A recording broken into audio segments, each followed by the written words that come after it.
Karamihan dito nga sa atin guys is talagang gustong gusto ang sports bike. Bakit naman hindi? Ito kasi ang kategory ng motor na talaga namang napaka-pogi, napakaangas at may malalakas na power output na talagang bibigyan ka ng adrenaline rush sa bawat pagmaneho mo sa mga ganitong motor. And madami na nga tayong mapipili ngayon na mga sports bike na abot kaya sa presyo. And pogi-pogi na talaga. At katulad nga dito sa video na to guys is pag-uusapan natin ang bagong sports bike ni Rossi at aalamin natin kung gaano nga ba ito kasulit sa kanyang specs, features and materials na ginamit sa kanya. Siyempre magbibigay din ako sa inyo ng estimated price na po pwedeng maging presyo niya. Kaya samahan nyo ako guys na pag-usapan ang motorcycle na ito. Pero bago yan, baka pwede naman na pa-subscribe ng aking YouTube channel.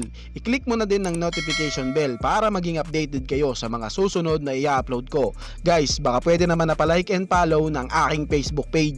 Nasa description po ang link. Kaya make sure guys na tapusin nyo ang video na ito para malaman nyo ang information may kinalaman sa motorcycle na ito.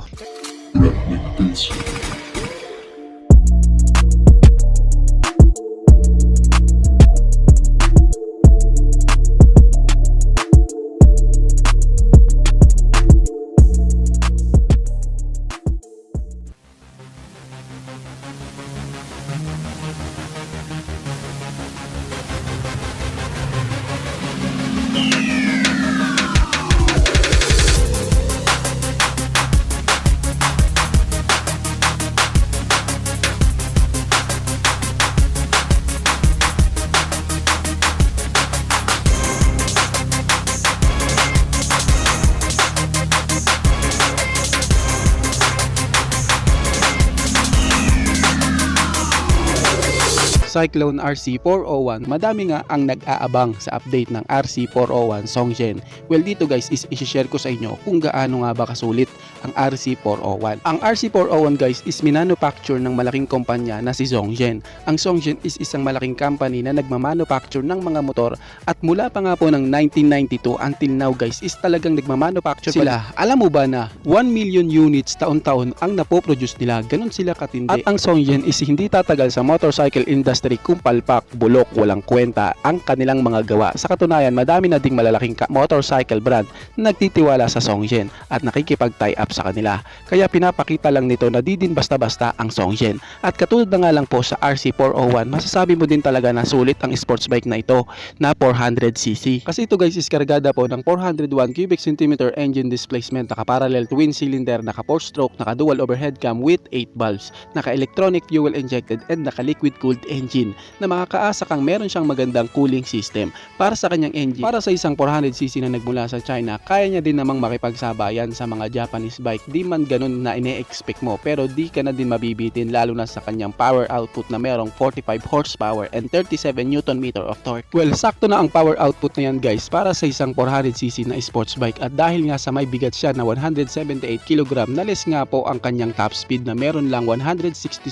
kph. Pero sa top speed na yan guys, di na din biro. Syempre di naman lahat ng habol bilis at di din naman laging magpapatakbo ng sagad-sagad ang motor lalo na sa public road. Para sa power output and top speed na ito guys, sulit na din. Sa physical appearance, bodyworks, aerodynamics, design and ganda ng tindigan ng sports bike na ito, di na din mapagkakaila na di ito masama sa choices ng ating mga kababayan na nagbabalak na mag-upgrade ng 400cc. Halong pinokosa ni Songzhen ang safety ng bike and ng rider kasi naka-dual disc na nga ito sa kanyang braking system na may sukat na 300mm disc and ito nga po is equipped na din ng Bosch Dual ABS o anti-lock braking system. Ngayon baka isipin mo, nako low quality siguro ang mga materials na ginamit dyan.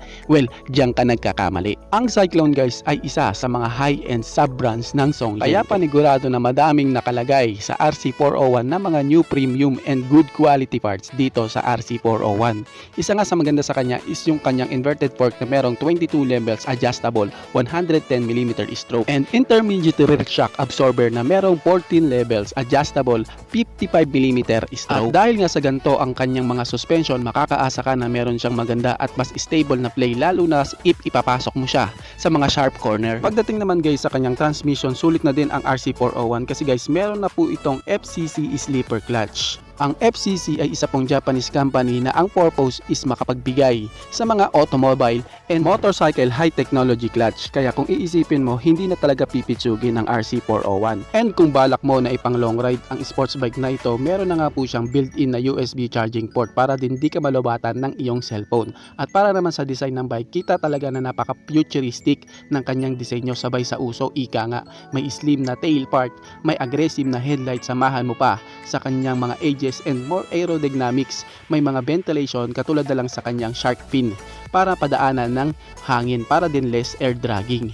At pagdating naman sa kanyang mga trellis frame and swing arm, ito nga po guys ang isa sa malupit dito kasi ginamitan nga po siya ng manganese steel. Ang manganese steel ay ginagamit guys sa mga equipment na pangmina bilang pangdurog sa mga bato o stone crusher. At ang steel na ito guys is ginagamit din sa mga billet cabinet. Can you imagine that guys kung gaano katibay ang materials na ginamit sa kanyang trellis frame and swing arm. Syempre makakaasa ka na din na sa RC401 na meron na din itong mga new technology para sa bike, and syempre naka full TFT display na din ang kanyang panel gauge.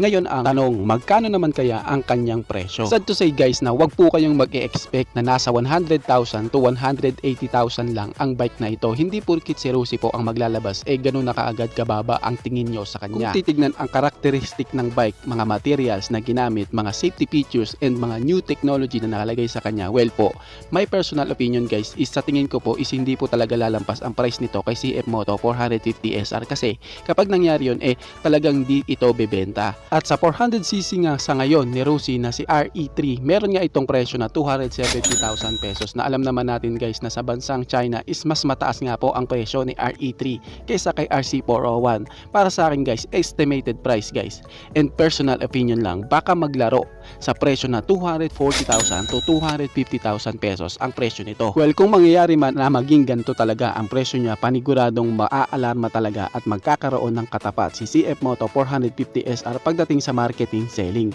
Ngayon ang tanong, sure ka ba na si Rusi ang maglalabas niyan? Well, ayon nga po sa isang post ni Songjen Cyclone Distributor Philippines, sinabi nga dito na meron silang bagong ilalabas na sports bike at kita naman talaga na naka-hashtag si Rusi na pinapakita nila at kinukonfirm na nila na si Rusi nga po ang magdi-dealer nito.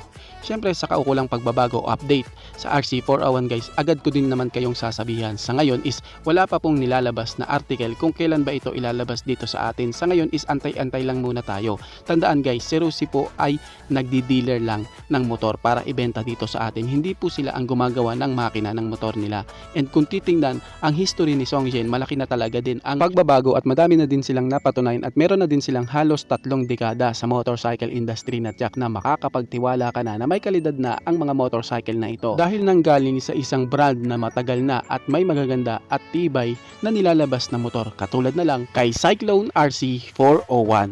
Kayo guys, ano ang masasabi nyo sa motor na ito? Pakicomment naman ang inyong reaksyon. Maraming salamat po. Bago matapos ang video na to guys, baka pwede naman na pahingin ng isang like mula sa inyo bilang pagsuporta sa ating munting video. Maraming salamat po. So pwede mo na rin i-share para din malaman ng iba nating mga ka-rider. Sa tingin ko guys is dito ko na lamang po tatapusin ang ating vlog. I hope na nag-enjoy kayo sa aking hinandang video para sa inyo. Pinasisigla ko din kayo guys na i-subscribe ang aking YouTube channel. I-click po na din ang notification bell para maging updated kayo sa mga susunod na video na gagawin ko. So dito ko na lamang po tatapusin. Maraming salamat. Ichi boy. Thank you.